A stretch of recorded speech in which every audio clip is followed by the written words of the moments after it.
sample space are the maximum possible outcomes. Outcomes मतलब result, right? So देखिए for the one die, एक पासा उछालने पर कितना आएगा? 1 2 3 4 5 6 डाई यानी क्यूब, इस तरह का ये क्यूब बनेगा. Having the 6 faces, front back left right top bottom. पासा तो देखा होगा, लूडो, सांप सीढ़ी, स्नेक लैडर, है सब सीरीज. लूडो, सेकंड लैडर, ये सब खेले या नहीं खेले? या फिर तुम पैदा होते ही ये पढ़ने वढ़ने ट्रिग्नोमेट्री वगैरह पढ़ने लग गए? बोलो, है ना. अब दो डाइस को, इसमें कितने वेज हो गए? 6 वेज. क्या आएंगे? देखो इसकी सैंपल स्पेस देखिए. जब आप 2 डाइस फेंकते हैं तो सैंपल स्पेस क्या आएंगे? ऐसे लिखेंगे 1,1 1,2. एक को फिक्स रखिए 1 पे, दूसरे की सारी पॉसिबिलिटी लिख लो. 1 3 एंड कितना? 1 6. Then 2 1 2 2 2 6 3 1 3 6 and similarly 6 1 6 2 6 3 and 6 6. कितने? 36 वेज. और ये तो हमने सैंपल स्पेस आपको शो कर दिए, लेकिन इसको ऐसे देखते हैं. देखो इसको फिल करने के कितने तरीके? How many ways to fill this? First place 6 ways and second one, और दोनों का डिपेंडेंट केस, तो कितना हो गया? 36. 6 स्क्वायर. इसी तरह से यदि एंड डिफरेंट डाइस हैं, तो इनके टोटल सैंपल स्पेस 6 की पावर n. और ये जो बनता है ना 1,1 2,2 3,3 and the 6,6 are called the duplets. इनको बोलते हैं हम. सिमिलरली 3 डाइस के केस में 1 1 1 2 2 2 एंड 6 6 6, इसको बोलते हैं हम लोग triplets. Right, note down.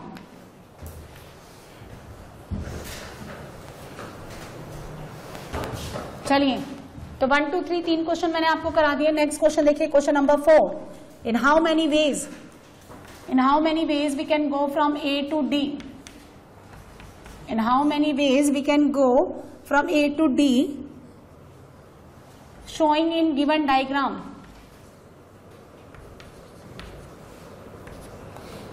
And path is shown by arrows.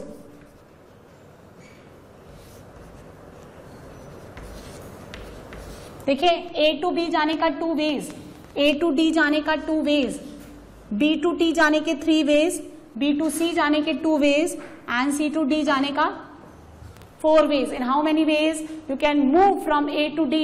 और मुझे फटाफट आंसर नहीं चाहिए, मैं फिर कह रही हूं, आप जो भी आंसर बोले उसको पहले आप क्रॉस चेक करके देखें कितने तरीके से आप A से स्टार्ट करके D पे जा सकते हैं.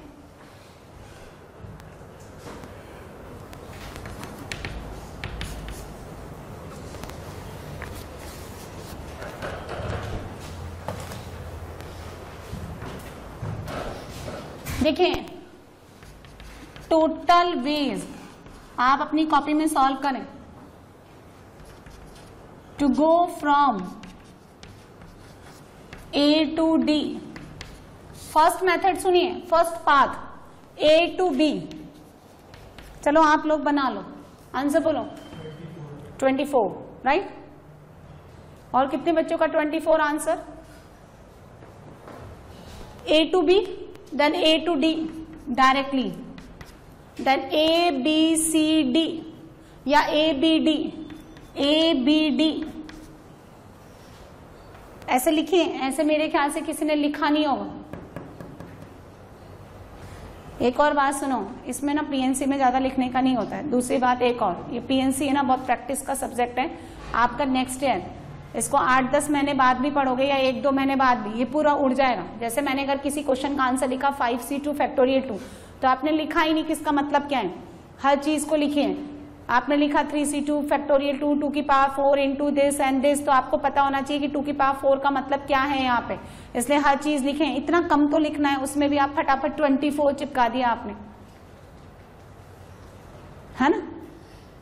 सो A to B, then A to D, फिर A B D, फिर क्या रूट है बोलिए, A B C D, और कोई पाथ। A to B जाने का दो तरीका, इनमें एडिशन रूल।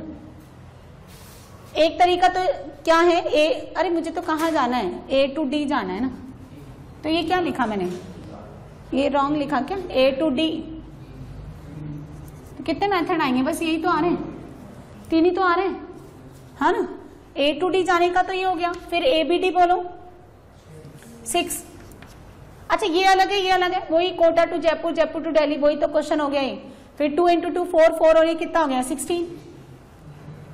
और कोई तरीका, एक भी नहीं छूटना चाहिए, तो total ways 24।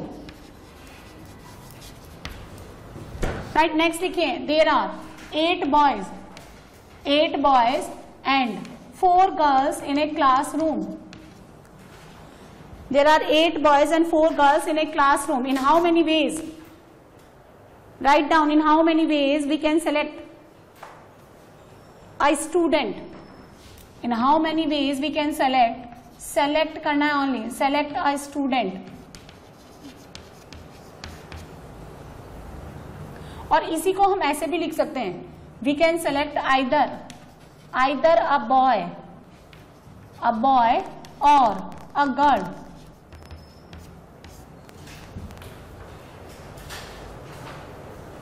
Second, a boy and girl choose करना है। पहले क्वेश्चन में क्या है, एक स्टूडेंट चूज करना है। आंसर बोलो, एक स्टूडेंट में बॉय भी आ सकता है, गर्ल भी आ सकता है। तो कितने तरीके हो गए, 12। 8 बॉयज 4 लड़कियां। इसी का मतलब ये भी होता है, या तो एक बॉय ले लो, एक बॉय चूज करने का तरीका 8C1, या फिर और। ये दोनों केसेस डिपेंडेंट है क्या, नहीं, या तो एक बॉय ले लो या फिर एक गर्ल ले लो, तो plus 4C1, this is also 12। अब बॉय एंड गर्ल, यानी एक बॉय, एंड का मतलब क्या होता है, साइमल्टेनियसली डिपेंडेंट, और का मतलब independent. So a boy and a girl, एक बॉय चूज करने का तरीका 8C1, एंड साथ के साथ गर्ल भी लेनी है, तो क्या 4C1, कितना 32। एक बॉय एंड एक गर्ल, यानी आपको टोटल कितने सिलेक्शन लेने हैं, 2। अब सुनो, इसको मैंने ऐसे लिखा, 2 स्टूडेंट्स। तो देखो इस क्वेश्चन में और इस लैंग्वेज में तो कोई डिफरेंस है नहीं, इस क्वेश्चन में और इस क्वेश्चन में डिफरेंस है क्या, what is the difference between this question second and this question third?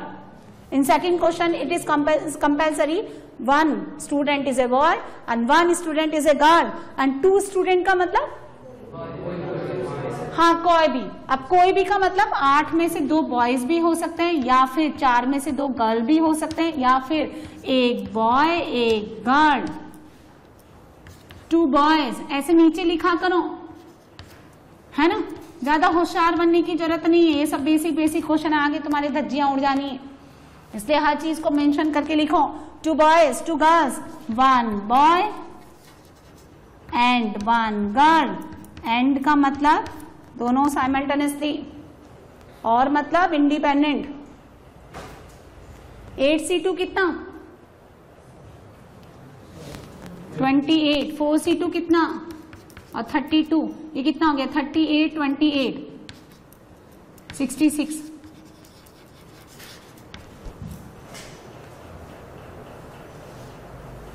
Right, next question number 6। किसी को डाउट है तो तुरंत बोलिए, नहीं नेक्स्ट लिखिए। There are the 5 students for the maths, 5 students of the maths, 4 students of biology। इसमें girl boy नहीं है, अब इसमें सब्जेक्ट बाय है। 5 students for the maths, 4 students of the biology। in how many ways? in how many ways? first question लिखिए, a gold medal can be distributed। तुम तो medal ही लिख लो, गोल्ड मेडल तो ज्यादा हो गया। A medal can be distributed, gold वोल्ड तो इंडिया में थोड़ा कम ही आता है ना मेडल के फॉर्म में। अ गोल्ड मेडल, चलो लिख लो तुम भी, क्या याद रखो। In how many ways a gold medal can be distributed, a gold medal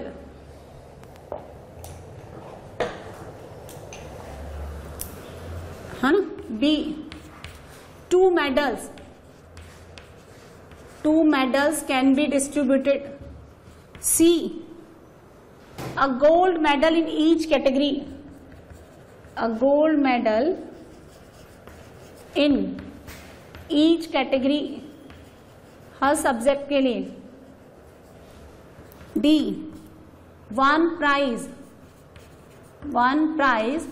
for math, two prizes for physics, physics तो है ही नहीं, है ना, लिखाते ही बच्चों ने कहा फिजिक्स, मैडम आपको क्या हो गया। 3 prizes for केमिस्ट्री।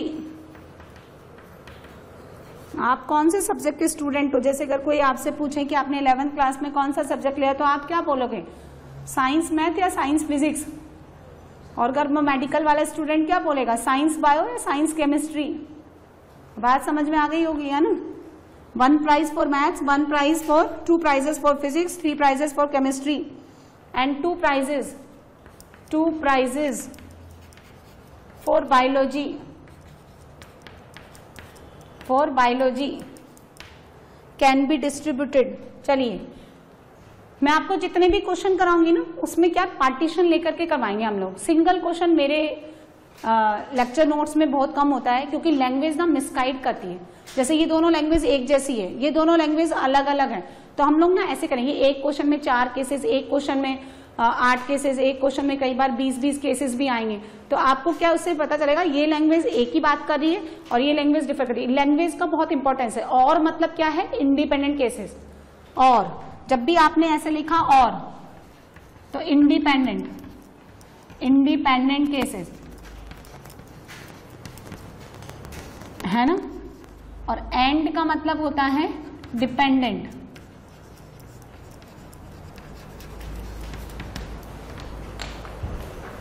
चलिए क्वेश्चन अटेम्प्ट करिए। जो एनसीआर है ना, ये एनसीआर यूज करते टाइम थोड़ा ध्यान रखें, हर कहीं एनसीआर नहीं। जैसे यहां आपने 8C1 लिखा है तो आपको लिखते टाइम पता होना चाहिए इसका मतलब क्या है। इसका मतलब है 8 में से कोई सा भी एक, क्योंकि आपको 1 बॉय चाहिए, गर्ल 4C1 कोई सा भी एक। 2 स्टूडेंट्स लेने, 2 स्टूडेंट मतलब either 2 boys, 2 girls and 1 boy and 1 girl। So 12 में से टोटल आप 12 में से कोई से भी 2, 12 में से कोई से भी 2 का मतलब 2 बॉयज भी आ सकते हैं। एनसीआर आपको ये नहीं बताता कि ये पर्टिकुलर 2 निकल के आएंगे। 12C2 का मतलब क्या है, 12 में से कोई से भी 2, that means any 2 boys, any 2 girls and 1 boy and 1 girl. यानी मैं इस क्वेश्चन को, इस जो आपने ये इतना बड़ा लिखा है ना, इसको हम लोग 12C2 भी लिख सकते हैं, विच इज ऑल्सो 66। इसका मतलब है एनी 2 आउट ऑफ 12। सो आप जो एनसीआर यूज करें ना, प्लीज थोड़े से अलर्ट हो जाएं, उसका इंटरप्रिटेशन समझने के बाद आप बात करें। Now focus this question, there are the 5 students for the maths, 4 student biology, biology वाले केमिस्ट्री भी पढ़ते हैं, फिजिक्स भी पढ़ते हैं, एंड मैथ्स वाले भी केमिस्ट्री और फिजिक्स पढ़ते हो ना तुम लोग, है ना। अभी कह रहा है इसमें अ गोल्ड मेडल डिस्ट्रीब्यूटेड, एक मेडल देने का तरीका। एक मेडल किसको देना है, no restriction in the first question. Freely आपको किसी एक स्टूडेंट को एक मेडल देना है, तो वो आपको कितने तरीके से दे सकते हैं, 9 वेज। बोलिए, एक्सप्लेन करने का जरूरत नहीं है ना, 9 वेज, 9 तरीके से। यानी एक मेडल देने का तरीका, a medal distribution, the ways of the medal distribution is simply equal to the selection of the 1 student out of 9। ये है, ज्यादा जल्दीबाजी मत करो, धीरे धीरे आराम से समझिए एक एक चीज को। पहला क्वेश्चन समझ में आ गया, कोई डाउट नहीं है, तो फिर हम बी पे आए। चलिए नाउ 2 मेडल, 2 मेडल देने, 2 मेडल मुझे देने हैं। पहला मेडल देने का तरीका, फर्स्ट मेडल देने का तरीका 9। पहला एक मेडल देने का तरीका 9 और दूसरा मेडल देने का तरीका 8। डन। These are 72।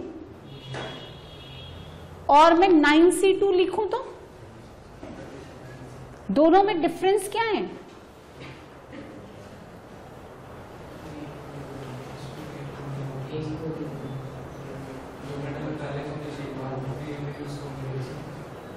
(9C2) का मतलब क्या होता है? 9 में से कोई सा भी 2, डिस्टिंक्ट ही आना है सिमिलर चीजों में। 9 में से 2 बच्चे चूज करने का तरीका ये थोड़ा है कि 9C2 में वो 2 ही बच्चे 2 बार निकल के आ जाएगा, एक ही बच्चा। जब आप 5 स्टूडेंट में से 2 स्टूडेंट चूज करते हैं तो आप लिखते हैं 5C2। तो 5C2 का मतलब क्या होता है? 2 डिस्टिंक्ट स्टूडेंट उठ के आएंगे ना। तो क्या डिफरेंस है जरा पता है 9 × 8 और 9C2 में? ये आप सोच के लिखें, क्योंकि आप तो जब चाहे एनसीआर चिपका देते हो, जब चाहे आप मल्टीप्लिकेशन रूल लगा देते हो, कभी भी आप कुछ भी करते हो। ये सोचे एक बच्चा लिख रहा है 9C2, एक बच्चा लिख रहा है 9 × 8, तो क्या डिफरेंस है? अगर मैं फ्रीली सोचूं, मेरे पास कोई एनसीआर नहीं है, कोई एनसीआर नहीं है, मेरे पास ये 2 मेडल हैं इस तरह से, ये 2 मेडल इस तरह से, ये दूसरा मेडल, और यहाँ जो है ये स्टूडेंट्स खड़े हैं। कितने स्टूडेंट्स हैं ये? 9 स्टूडेंट्स। यदि मैं इस तरह से बात करूं तो इस पहले मेडल को देने का कितना तरीका है? 9। ये बी बता रही हूं मैं। अब आपने जिस बच्चे को दे दिया है उसको नहीं देना, तो अब रिमेनिंग दूसरा मेडल देने का कितना तरीका हो गया? 8। तो ये कितना हो गया? 72 वेज।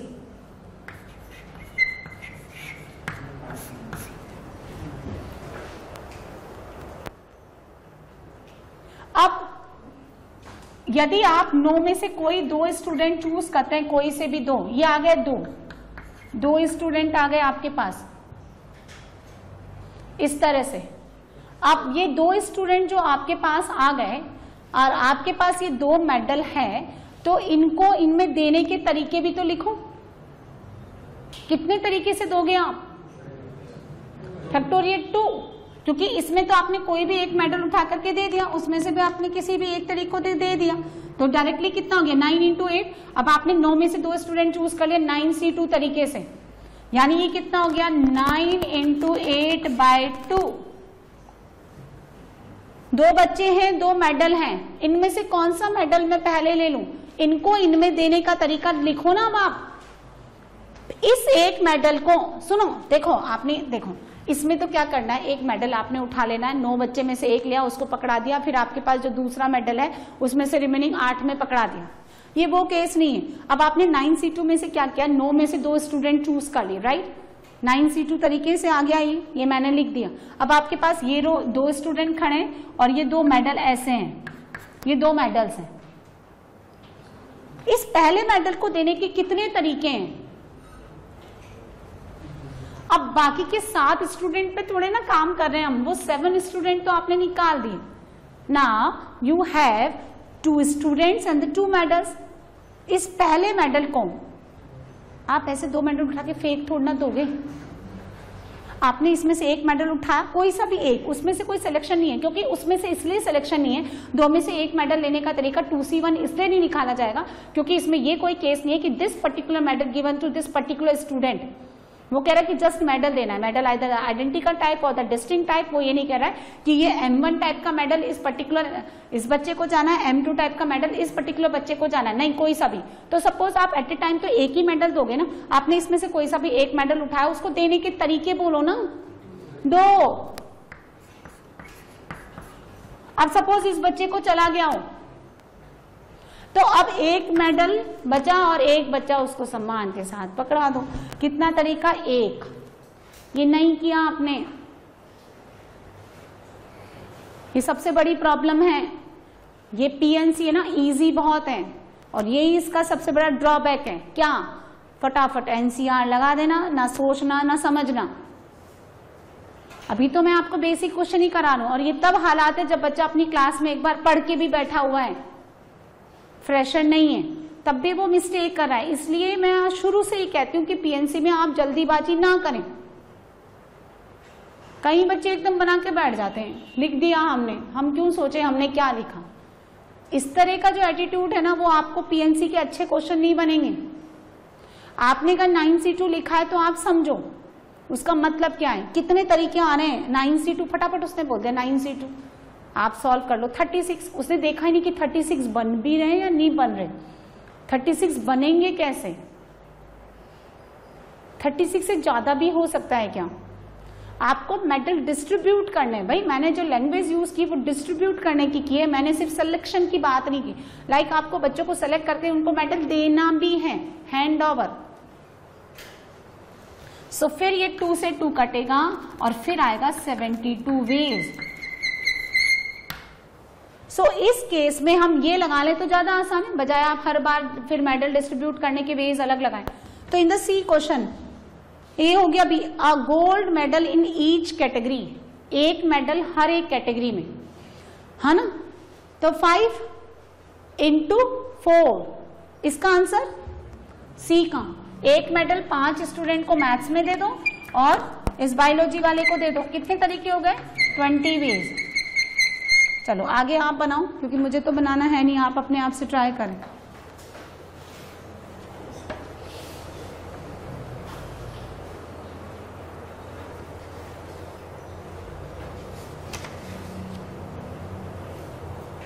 सो डी में बोलिए 1 प्राइज फॉर द मैथ्स यानी 5 into टास्क कंप्लीट नहीं हुआ। So these are the dependent cases, है ना, right. So you have to multiply. Now second prizes for the physics, for the physics there will be total students 9, तो 2 prices देना है। तो 2 prize देने का तरीका ये, बोलो 9 into 8 अगेन into, फिर 2 प्राइजेस फॉर, नहीं 3 prizes for chemistry, so 9, 8, 7 and 2 prizes for biology यानी 4 into 3। मैथ्स वाले बच्चे नहीं पढ़ते हैं ना, ये सॉल्व कर लेना, ये आंसर है। नेक्स्ट क्वेश्चन, क्वेश्चन नंबर 7 लिखिए। There are the 3 different, right, there are the 3 different, लिखिए there are the 3 different boxes. There are 3 different boxes in how many ways? In how many ways? First, ये पहला question है इसका। In how many ways we can put down and different balls into these boxes, कोई बाउंडेशन नहीं, आप कितने ही balls कितने ही boxes में डालें। B part, in how many ways these n balls drawn into 3 boxes। एक मिनट, बॉक्सेस कितने लिखा है मैंने, अरे ने बॉल्स कितनी लिखाई, ठीक है। इन how many ways these n balls, अच्छा n balls भी कैसी हैं, डिफरेंट, एंड बॉक्सेस भी कैसे हैं, डिफरेंट, आप मेंशन कर लें। In how many ways, B part लिखना, these n different balls can be put down into 3 boxes so that no two boxes remain empty. No 2 boxes remain empty. And in C, no 1 box remain empty. No 1 box remain empty. 3 different boxes इस तरह से, and different balls ऐसे, इस तरह से ये n balls। फिर 3 cases लिखा है मैंने आपको, पहले में कोई बाउंडेशन नहीं है, आपको ये n balls इन बॉक्सेस में डालनी है। एक बॉक्स में कितनी ही बॉल जाएं, ऑब्वियसली रिपीटेशन तो होगा ही ना, 3 तो आपके पास बॉक्सेस हैं, and balls are n, so repetition तो होगा ही होगा, एक से ज्यादा आंगी।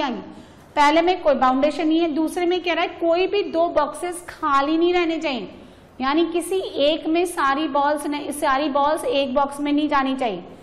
भाई कब 2 बॉक्सेस खाली रहेंगे, जब किसी एक बॉक्स में आपने सारी बॉल डाल दी। And in the last question ये कह रहा है कि no one box remain empty, कोई एक भी बॉक्स खाली नहीं रहना चाहिए, यानी कम से कम एक बॉल एक बॉक्स में तो जानी ही चाहिए।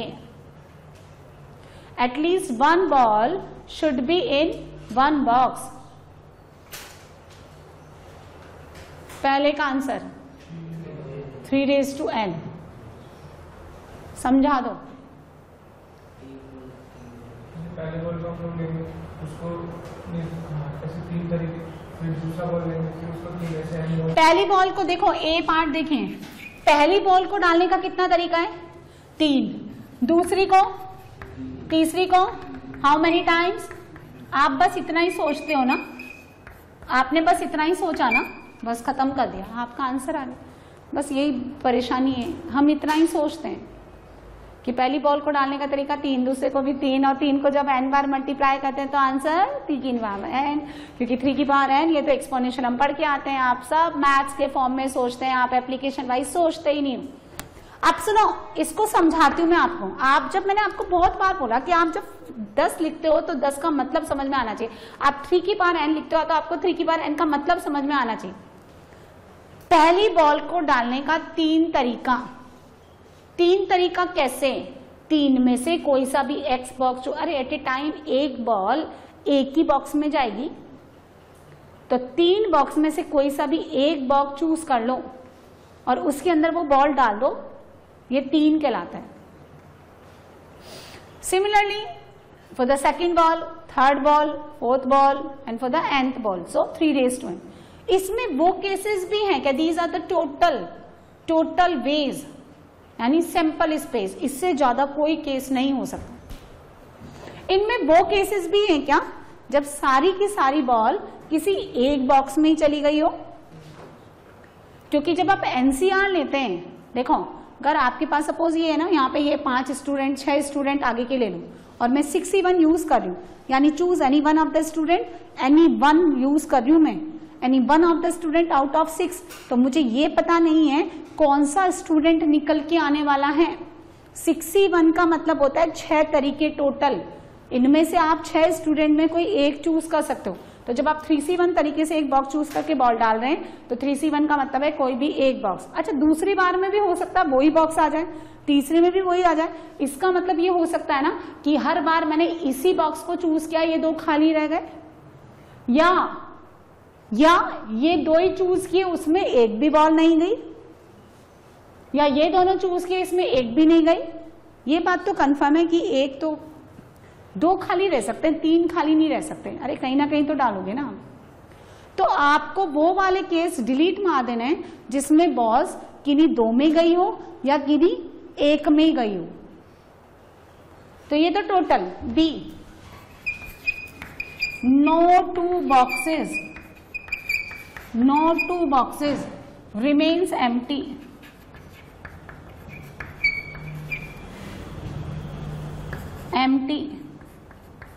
इसका आंसर बोलिए। ये टोटल वोटल निकालना तो बहुत इजी होता है। 3n -1, फिर भी कुछ भी बोलना है तुमको। तुमने सोचा -1 का मतलब क्या है? इतनी देर से एक ही बात मैं बोले जा रही हूँ कि आप कोई भी रिप्लाई करते हो तो उससे पहले आपको सोच समझ के बोलना है, मुझे फट्टे मारने ही नहीं। हाँ, 3 का मतलब पता है तुमको, या तुमने अपनी क्लास में बना रखा है इसलिए मुझे समझा दिया?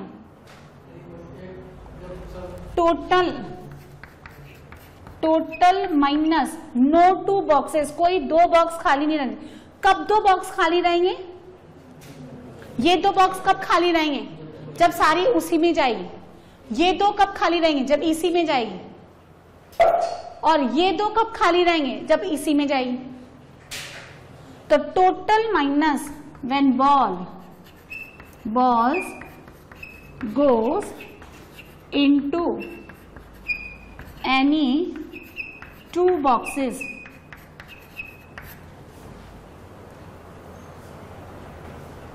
है ना? नो 2 बॉक्सेस, नहीं एनी 1 बॉक्स, एनी 1 बॉक्स, तभी तो 2 खाली रहेंगे। टोटल 3 रेज टू n, किसी एक ही बॉक्स में जाएं। कौन से एक में? किसी भी एक में। या तो देखो इसका नाम ABC दे दिया, तो या तो क्या करें हम लोग, A में जाएं या B में जाएं या C में जाएं। जब A में जा रहा है तो B और C में नहीं जा रहा है, जब B में जा रहा है तो A और C में नहीं जा रहा है। इस तरह से लिखना सीखो, ये बहुत हेल्प करते हैं, स्पेशली PN प्रोबेबिलिटी में। A और B में जब C में जा रहा है तो इनमें नहीं जा रहा है। इसका मतलब A को चूज करने का एक तरीका, अरे इसी को तो उठा लेना है मुझे, या 3C1, 3C1 में A भी आ जाएगा, A आ गया BC नहीं आएगा, फिर B आ जाएगा AC नहीं आएगा, C आ गया A भी नहीं आएगा। तो कितना तरीका, 3 रेज टू n माइनस का 3। आंसर निकालना बहुत आसान है, इसमें समझाना बहुत मुश्किल है। कई बार ये आंसर इतने छोटे होते हैं कि अगर उस बच्चे ने पहले क्वेश्चन बना रखा है तो वो फटाफट बता देगा, पर उसको समझ में नहीं आता है। उसको समझ में आता तो वो ये लो, ये C का आंसर बताओ अब आपको अगर समझ में आया तो। अब C में क्या है, no 1 box, no 1 box remain empty, एक भी खाली नहीं रहना चाहिए। एम्प्टी यानी हर में एक बॉल तो जाना ही चाहिए। तो टोटल माइनस है ना, 2 boxes remain empty, 2 boxes remains empty, और कौन सा case, 1 box remain empty, 1 box empty,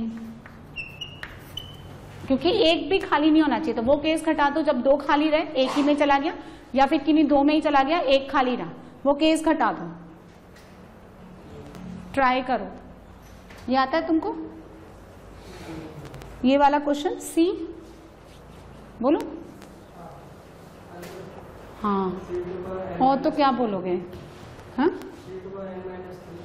अरे इसका भी आंसर ये, उसका भी आंसर ये, -3 कहाँ? अच्छा 3 की पावर n-3, एक्सप्लेन करोगे तुम मुझे?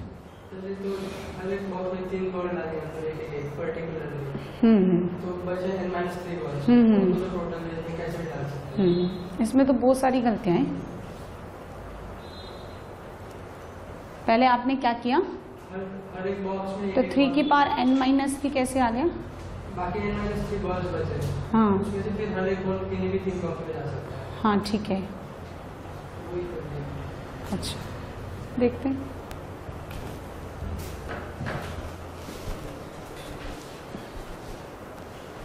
बच्चे ने वो कह रहा है 3 की पावर n-3। देखो इस पे काम करते हैं हम, उसने इतनी मेहनत की। n कौन है, यही निकाला ना तुमने, यही कहा। इसका मतलब अच्छा नंबर ऑफ वेज कभी ऐसे आ सकते हैं कि 1/3, 1/9, लेकिन अब निकलेंगे ऐसे वेज भी, क्योंकि जब नंबर ऑफ बॉल्स आपके पास 2 ही हैं तो इसका आंसर आएगा 1/3, है ना। देखो ये बॉक्सेस कितने, ये, और बॉल्स कितनी है, 2। अब मैं आपको बोलूं कि आपको इन 2 बॉल्स को इन 3 बॉक्सेस में ऐसे डालना है कि एक खाली रहे। अब खाली रहेगा, है ना, अब तो ये खाली रहेगा ही रहेगा। इसका मतलब क्या है, इस वाले केस में क्या वो है, आपने ये चेक किया क्या 4 के लिए क्या बनेगा, 5 के लिए क्या बनेगा? क्यों? फिर फटाफटी तुमने तो जो सोचा वो मुझे तुरंत बता दिया। इतनी क्या जल्दी रहती है? आप n=4 के लिए निकालो ना, ये लो n=4 के लिए निकाल के देखो, आपका आंसर 3 आता है क्या? चेक तो करके देखो, निकाल के देखना n=4 के लिए कितना आंसर आना चाहिए, 3। तो आपने जैसे सोचा बिल्कुल करके देखो ना।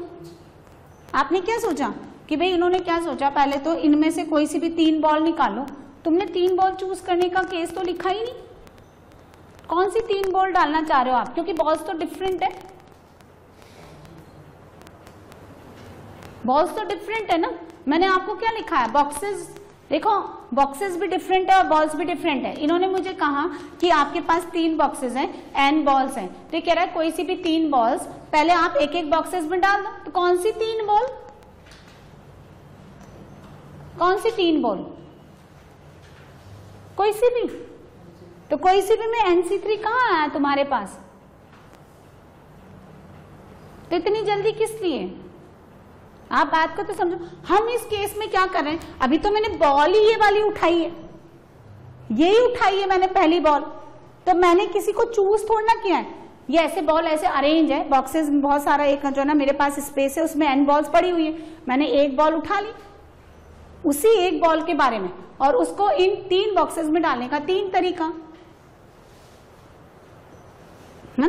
अगर आप इसमें से कोई सी भी 3 बॉल इनके अंदर डालते हो है ना, तो फिर आप ऐसे चूज करो। चलो ये एक तरीका हो गया।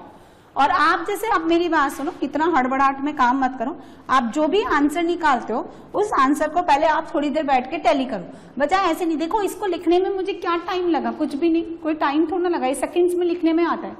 अब ना हमने सोचा ही नहीं कुछ, है ना। तो बनाओ अब आप आंसर और जरा देखो। अच्छा मैंने ये भी नहीं कहा कि गलत है या सही है। यदि ये सही बनेगा तो ये कैसे बनेगा, जरा सोचें।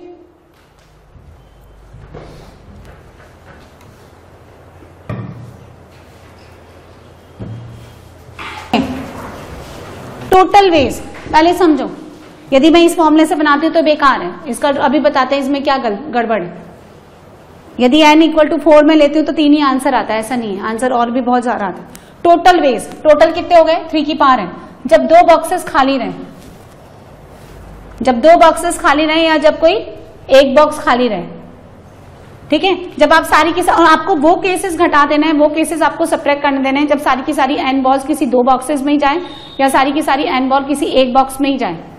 जब 2 बॉक्स में जाए तो 1 खाली रहेगा, जब किन्हीं 2 में जाए, जब किन्हीं 1 में जाएगा तो 2 खाली रहेंगे। तो देखें टोटल 3n माइनस जब सारी की सारी बॉक्सेस किसी 2 में ही जाए। कौन से 2 में? कौन से 2 में? ये 3 बॉक्सेस हैं आपके पास, ये 3 बॉक्सेस हैं। और जब सारी की सारी बॉल्स यानी n बॉल्स किन्हीं 2 बॉक्सेस में ही जाएं, और इसीलिए मैंने डिफरेंट लगाया क्योंकि NCR is not applicable for the similar cases. जब सारी की सारी n बॉल किन्हीं 2 बॉक्सेस में ही जाए तो कौन सी 2 में? जैसे मैंने इनसे भी यही क्वेश्चन किया कि अगर आप कोई 3 बॉल इसके अंदर पहले डाल रहे हैं तो कौन सी 3? तो सुनिए, आप जब 3 में से कोई 2 बॉक्स चूज कर रहे हैं तो 3C2 भी मैं आपको काउंट करके बताती हूँ क्योंकि हर चीज को मैं इंटरप्रेट करती हूँ। 3C2 का मतलब होता है 3, और ये 3 वेज क्या है? कौन से 2 बॉक्स? या तो AB या BC या CA। अगर आप इस तरह से PNC पढ़ेंगे तो गड़बड़ नहीं होगी, लेकिन आप तो बस 3C2 का मैथमेटिकल मतलब 3 होता है, बस खत्म, इतने पे ही रुक जाते हैं आप। या तो AB आएगा या BC आएगा, C आएगा, बस। इसके अलावा और कोई चौथा केस नहीं, उसी को रिप्रेजेंट करना है। ये 3 एट ए टाइम एक ही होता है, लेकिन NC आपको सारी पॉसिबिलिटी काउंट करके देता है। अब आपके पास सपोज ये 2 बॉक्स आ गए, A और B, ये 2 बॉक्स आ गए, तो इसमें n बॉल डालने के तरीके कितने हो गए? 2 की पावर n, जैसे कि आप 3 की पावर n कर रहे थे। जेईई एडवांस में पूछा गया क्वेश्चन है, इसलिए आप समझे, वो इतना आसान नहीं है जितना आप ये फटाफट NCR फैक्टोरियल 3 की पावर ये लिख करके आगे बढ़ जाते हैं ना, ऐसे नहीं। ऐसे थोड़ा देर रुके, इसमें लिखने में बहुत कम टाइम लगता है, समझने में बहुत। हम 15-20 मिनट आधा घंटा सोचने के बाद फिर एक वर्ड लिखते हैं, वही आंसर है, ठीक है।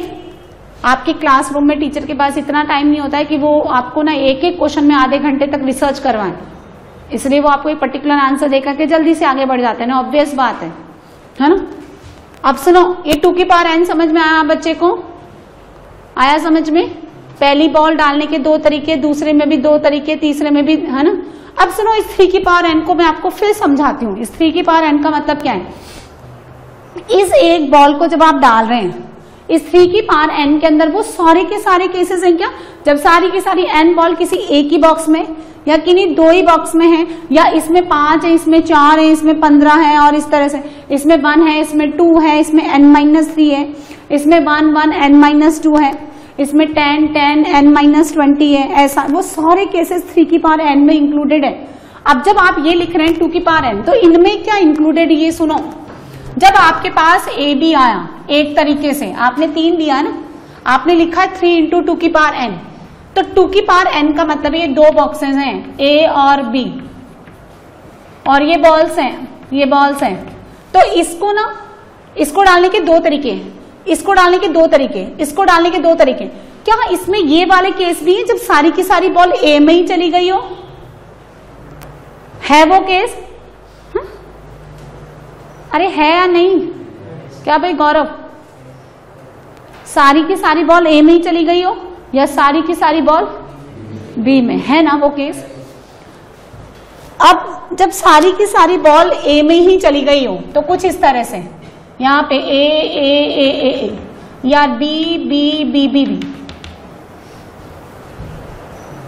ये कौन सा केस था? ये वो केस था जब आप किन्हीं दो बॉक्सेस के अंदर ही बॉल डाल रहे हैं और एक खाली है, लेकिन अब अगर B में नहीं जा रहा है और C आपने पहले से ही नहीं लिया, तो अब किस में जा रहा है? सारी की सारी बॉल A में। तो इसमें वो केस अपने आप आ गया जब सारी की सारी बॉल किसी एक में ही जा रही हो। ये वाली दो खाली, हम ये ले रहे थे एक खाली, लेकिन दो खाली भी अब इसके अंदर ऑलरेडी इंक्लूडेड है। ठीक है, जब आपने B और C चूज किए तो ऐसा होगा जब सारी की सारी बॉल B में ही आ जाए या सारी की सारी बॉल C में ही आ जाए। जब आप C और A चूज करें तो ऐसा होगा जब सारी की सारी बॉल C में या सारी की सारी बॉल A में ही आ जाए। और वो सारे के सारे केस इस 3C2 का मतलब है 3 इंटू 2 की पावर n, यानी 2 की power n for this one case, 2 की power n for this one case and 2 की power n for this one case, इसलिए 3 से मल्टीप्लाई हो रहा है वो। लेकिन आप क्यों एक ही चीज को बार बार सब्ट्रैक्ट कर रहे हैं? A तो यहाँ पे भी आ रहा है, यहाँ पे भी आया, B इधर भी आया, उधर भी आया, C इधर भी आया, इधर भी आया, इसलिए आपको ये -3 वाला केस घटा देना है। ये फाइनल आंसर। आपने A जब सारी की सारी बॉल एक ही बॉक्स में चले जाए, कितने तरीके से? एक तरीके से, वो आपने उसमें 2 बार ले लिया। जब सारी की सारी बॉल B नंबर के बॉक्स में चले जाए, वो आपने 2 बार ले लिया। जब सारी की सारी बॉल C में चली जाए, 2 बार इंक्लूडेड है, इसलिए 1 1 1 3 टाइम्स घटा दें तो फाइनल आंसर आएगा ये 3 रेज़ टू n माइनस का 3C2 2 की पावर n प्लस 3। अब जब आप n का वैल्यू 4 पुट करते हैं तो 3 की पावर 4, यानी नंबर ऑफ बॉल्स कितनी? 3 बॉक्सेस हैं और n डिफरेंट बॉल्स ली थी आपने। अब नंबर ऑफ बॉल्स कितनी ले ली? 4, तो बनता है वो 81 माइनस और 2 की पावर 4 कितना?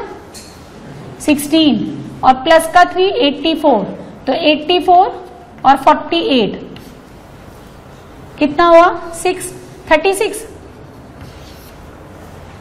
वो 36 कहाँ दे रहा है? वो तो बहुत गड़बड़ मामला है, उसमें तो 3 ही तरीके निकाल रहा है वो तो। इसका मतलब बहुत सारे केस उसमें छूटे पड़े हैं, तो इतने आसान नहीं होते ये सब। और जेईई एडवांस का शायद ये मेजर क्वेश्चन है, 4 या 5 नंबर का क्वेश्चन है और वो प्रोबेबिलिटी का क्वेश्चन है। And the probability is favourable upon total. तो टोटल केसेस थे n बॉल्स को बॉक्सेस में डालना, 3 बॉक्सेस में, and the favourable no 1 box remain empty. तो answer will 3 raise to n minus 3C2 2 की पावर n प्लस 3 अपॉन 3 की power n। Probability is favourable upon total.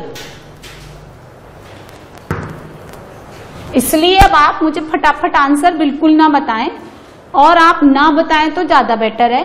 आप चुपचाप बैठ करके बस 2-4 क्लास तक सीखने का काम करें, समझने का काम करें, क्योंकि आपने जितना सीखा है उतनी ही आपकी सोच है और उसी लिमिटेड सोच में आप आंसर निकाल रहे हैं। तो ऑब्वियसली लिमिटेड यानी कम आंसर ही आएगा।